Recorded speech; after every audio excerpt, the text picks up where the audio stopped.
We are discussing about defects of agricultural marketing in India. ఈరోజు మనము భారతదేశ వ్యవసాయ మార్కెటింగ్లో లోపాల గురించి తెలుసుకుంటాం. ఈ భారత వ్యవసాయ మార్కెటింగ్ లోపాలు అనేవి సీనియర్ ఎకనామిక్స్కి మోస్ట్ ఇంపార్టెంట్ క్వశ్చన్గా చెప్పచ్చు. 5 మార్క్స్కి ఇస్తారు, 10 మార్క్స్కి కూడా ఇస్తారు. Marketing is a mechanism which helps the flow of goods and services from the point of production to the ultimate consumption. Agriculture marketing is a process by which the producers, buyers and consumers of agriculture products are brought together. ఈ marketing అనేది ఎటువంటి mechanism అంటే నీకు goods and services వచ్చి production point నుంచి consumer దగ్గరికి పోవడం. అంటే వస్తువులను ప్రొడ్యూస్ చేసిన తర్వాత అవి కన్జ్యూమర్కి రీచ్ అవ్వాలి. కన్జ్యూమర్కి రీచ్ అవ్వాలంటే మధ్యలో ఉండే ప్రాసెస్నే మార్కెటింగ్ అంటారు. అంటే అగ్రికల్చర్ ప్రోడక్ట్స్ రూరల్ ఏరియాస్లో ప్రొడ్యూస్ చేయబడతాయి. అవి వచ్చి మార్కెట్లో టౌన్లో ఉండే కన్జ్యూమర్స్ ఇచ్చేయాలి.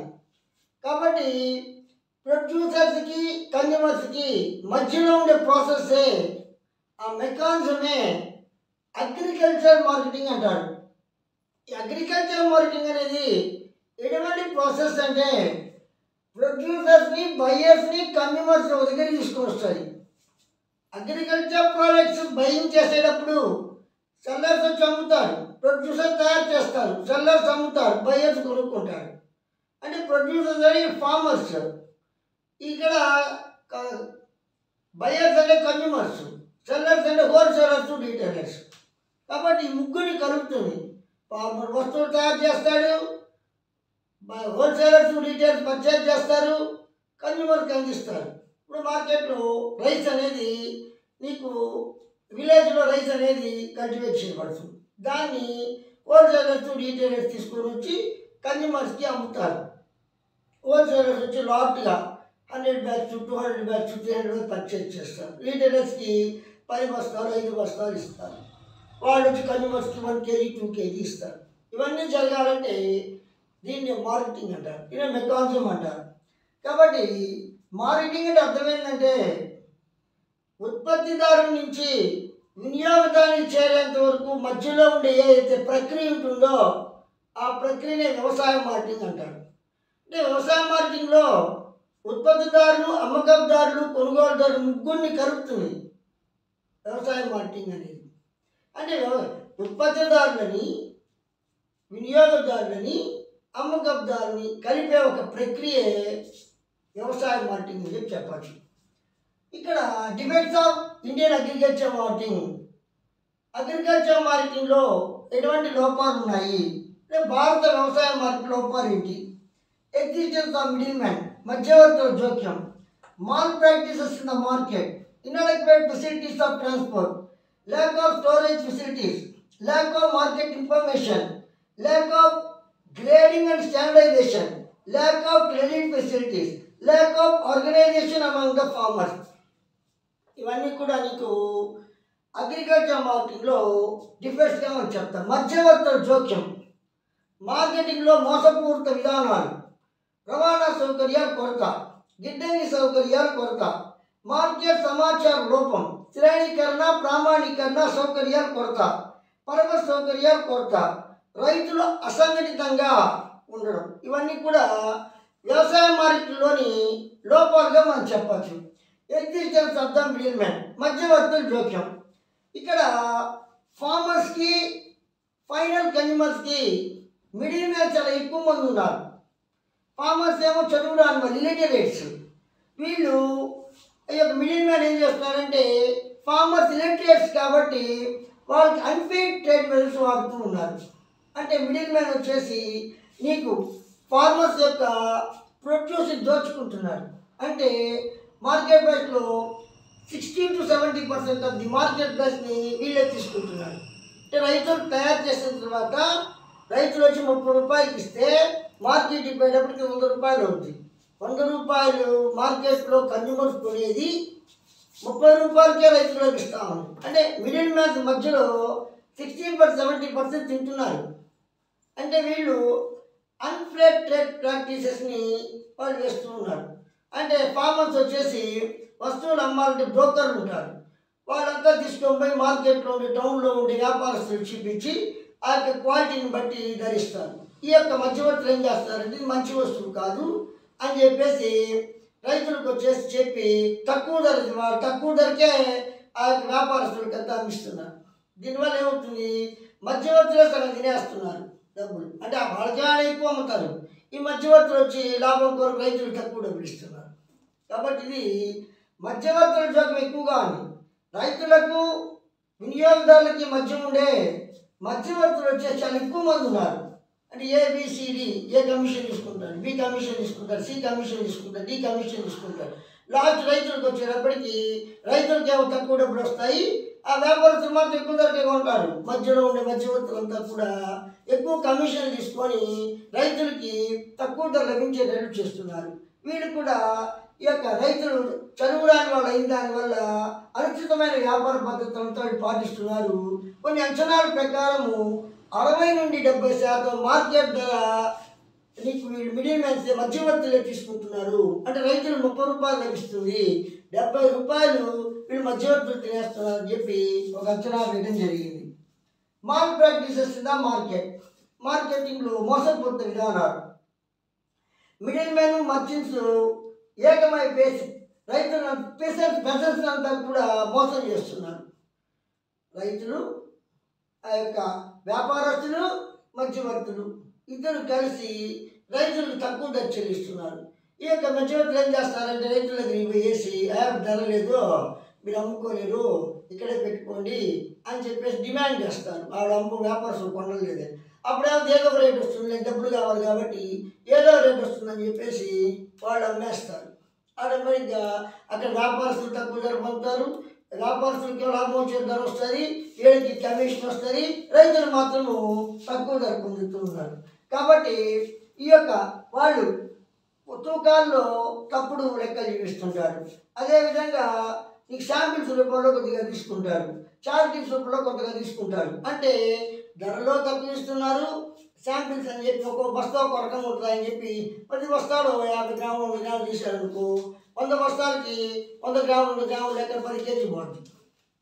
అట్లా నీకు శాంపిల్స్ రూపంలో సగం తీసుకుంటున్నారు. తర్వాత చారిటీ రూపంలో వాళ్ళకి ఇవ్వాలి వీళ్ళకి ఇవ్వాలని చెప్పేసి వాళ్ళ ఇంటికి వాడుకుంటారు కొద్దిగా.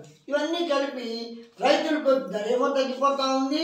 ఈ బ్రోకర్లంతా కూడా శాంపిల్స్ రూపంలో తీసుకోవడం తక్కువ తూకాలు. అంటే 100 కేజీ వేసినా కూడా 99 కేజీనే ఉంది బస్తాకని 1 కేజీ మళ్ళీ డబ్బులు ఇవి. అట్లా వీళ్ళు లారీలు తీసుకొని పోయేసి పొలాలకు వేసి వేరే కాటాలు తీసుకొని పోతారు. ఆ కాటాల్లో 1 కేజీ అడ్జస్ట్మెంట్ చేస్తారు. అప్పుడేమవుతుంది, ఆ కేజీ కూడా రైతులు మోసపోతున్నారు. అంటే వ్యాపారస్తులు, మధ్యవర్తులు ఇద్దరు కలిసి చదువురాని నిరక్షరాస్తులైన రైతులంతా కూడా మోసం చేస్తున్నారు. దీనివల్ల రైతులు తమ యొక్క ఉత్పత్తులకు మంచి ధర పొందలేకపోతున్నారు. ఇన్అడెక్వేట్ ఫెసిలిటీస్ ఆఫ్ ట్రాన్స్పోర్ట్, రవాణా సౌకర్యాలు కొరత. ఇక్కడ విలేజ్లో ఉండే వాళ్ళకి ఆ విలేజ్ నుంచి టౌన్లకు అంతా కూడా వస్తువులు ట్రాన్స్పోర్ట్ కావాలి. కానీ ఇక్కడ మంచి రోడ్లు, మట్టి రోడ్లు, ఇప్పుడంటే సిమెంట్ రోడ్లు, తారు రోడ్లు వచ్చాయి. ఒక టైంలో అప్పుడు ఎడ్ల బండి ద్వారా బస్తాలు టౌన్ తీసుకుని వచ్చేవాడు. వానాకాలంలో రోడ్లు సక్రమంగా రాకపోయేటప్పటికి బండ్లంతా కూడా బంకమట్లో ఆ బంక రోడ్లు, మట్టి రోడ్లు కూరుకొని వేసి అది తడిచిపోవడం, కింద వెళ్ళిపోవడం, ఇవన్నీ కూడా రైతులు లాస్ అయ్యేవాడు. ఇవన్నీ మాకెందుకులే అని చెప్పేసి వీళ్ళు ఏం చేస్తున్నారంటే ఆ యొక్క వీళ్ళే లారీలు, ట్రాక్టర్లు తీసుకొని టౌన్కి పోతారు. వాళ్ళే రైతులు కాడికి పోయేటప్పటికి అప్పుడు రైతులు మేము ఎదురుకు వచ్చాం కదా, మీరు మాకు తక్కువ ధర ఇవ్వండి అని చెప్పి ధర డిమాండ్ చేస్తారు. రైతులు ఎన్ని ప్రాబ్లమ్స్ ఫేస్ చేయలేక వాళ్ళు తక్కువ మనీకే తక్కువ ధరకే వస్తువులంతా కూడా వ్యాపారస్తులకి అమ్మేస్తారు. కాబట్టి ఇక్కడ రోడ్డు సక్రమంగా లేనందువల్ల, బులక్ కార్స్ ఎక్కువగా యూజ్ చేసిన దానివల్ల నీకు కాస్ట్ అనేది పెరిగిపోతూ ఉంది. అది కాకుండా అందుకని వాళ్ళు దగ్గరుండే మార్కెట్లో ఆ లోకల్లోనే అమ్మేస్తారు. లోకల్లో అమ్మేస్తే తక్కువ ధరనే లభిస్తుంది. అదే నీకు మంచి ట్రాన్స్పోర్ట్ ఫెసిలిటీస్ ఉన్నాయనుకో, అప్పుడు వాళ్ళు చెన్నైకైనా పంపిస్తారు, లేకపోతే మహారాష్ట్రకైనా పంపిస్తారు, గుజరాత్కైనా పంపిస్తారు. కానీ వీళ్ళకి ట్రాన్స్పోర్ట్ ఫెసిలిటీస్ సక్రమంగా లేకపోయినప్పటికీ దగ్గరలో ఏ మార్కెట్ ఉంటుందో, ఏ రేటు ఉంటుందో ఆ రేటుకే వాళ్ళు వస్తువులు అమ్మేస్తారు. దీనివల్ల రైతులు వచ్చి మంచి ధరలు పొందలేకపోతున్నారు. కాబట్టి రవాణా సౌకర్యాలు కొత్త వల్ల, మంచి అధునాతనమైన రహదారులు లేకపోయిన దానివల్ల ఎడ్లు బండ్లో తొలిన వీళ్ళకి ఖర్చు పెరిగిపోతూ ఉంది. అందుకని రవాణా సౌకర్యాలు సక్రమంగా లేనందువల్ల ఇతర ప్రాంతాలకి వాళ్ళు పంపించలేకపోతున్నారు. అందుకే లోకల్గా ఉండే స్థానిక మార్కెట్ను అమ్మేస్తున్నారు, ఎంత ధర ఉంటే అంత. అందువలన వాళ్ళకి మంచి ధర అనేది లభించడం లేదు, రైతులు నష్టపోతున్నారు. ల్యాక్ ఆఫ్ స్టోరేజ్ ఫెసిలిటీ, గిడ్డంగి సౌకర్యాలు కొరత. ఎక్కువ మంది ఫార్మర్స్ వచ్చి నీకు స్టోరేజ్ ఫెసిలిటీస్ లేవు.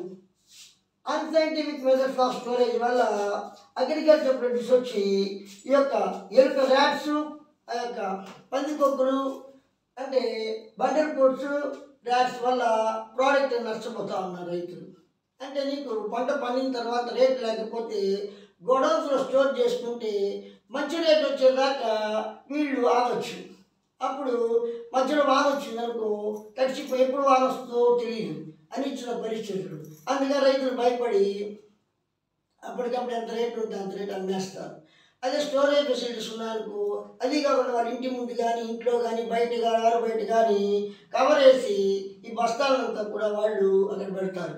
ఆ మధ్యలో ఎలుకలు, పందికొక్కులు వచ్చేసి సగం తినిపోతుంటాయి.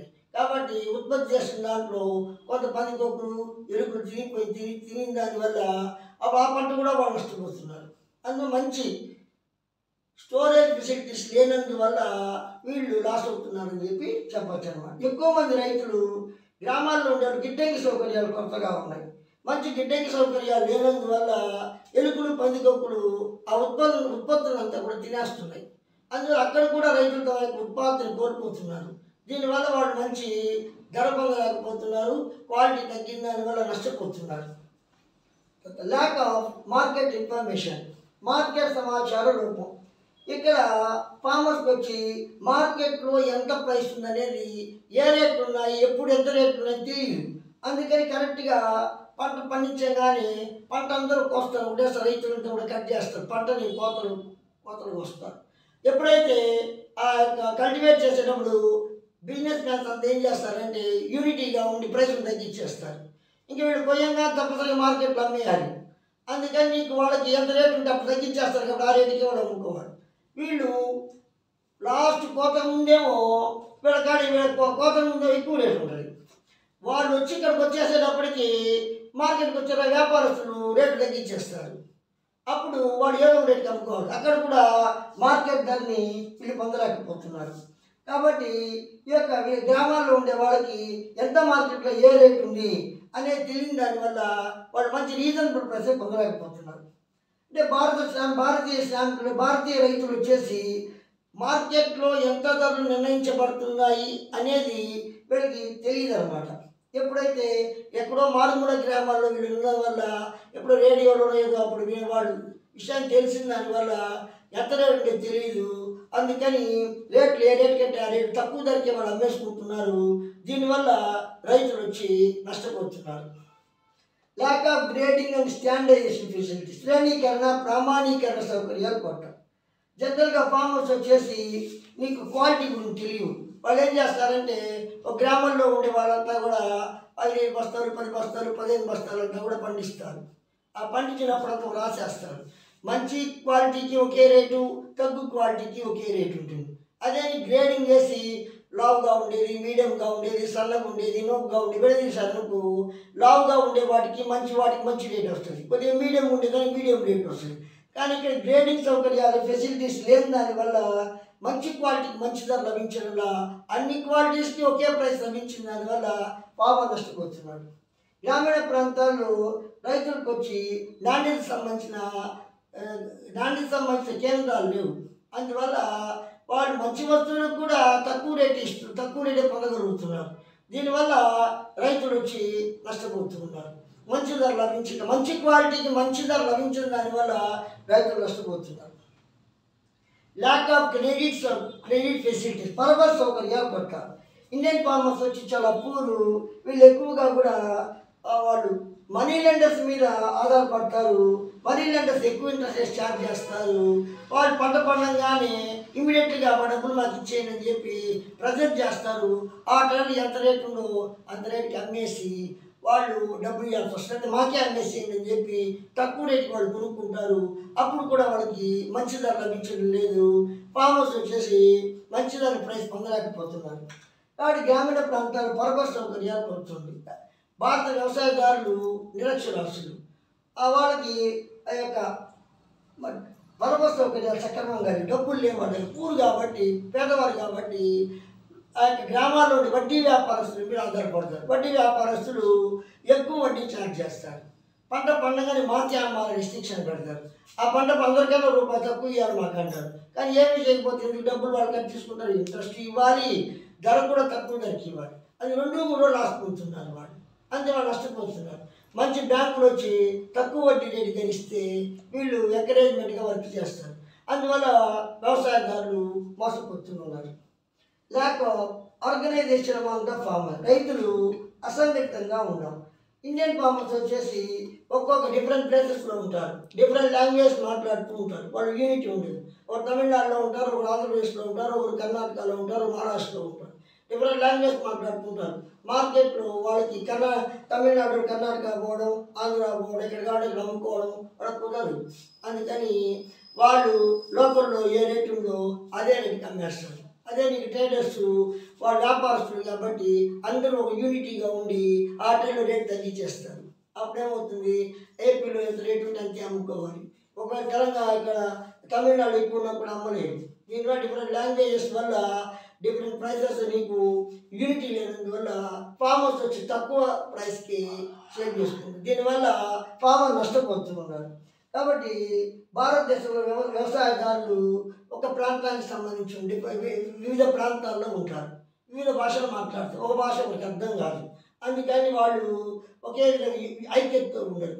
అదే వ్యాపారస్తులు వచ్చేసి ఐక్యతతో ఉండి ధర తగ్గించేస్తారు. ధర తగ్గించినప్పుడు రైతులకు చేరువ ధర తీసుకొని అమ్ముకొని వస్తారు.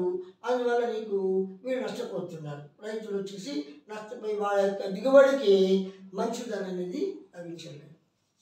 స్టూడెంట్స్ అండ్ వ్యూయర్స్, మీకు నేను చెప్పిన కంటెంట్ నచ్చితే లైక్ చేయండి, షేర్ చేయండి, బెల్ ఐకాన్ ద్వారా సబ్స్క్రైబ్ చేసుకోండి.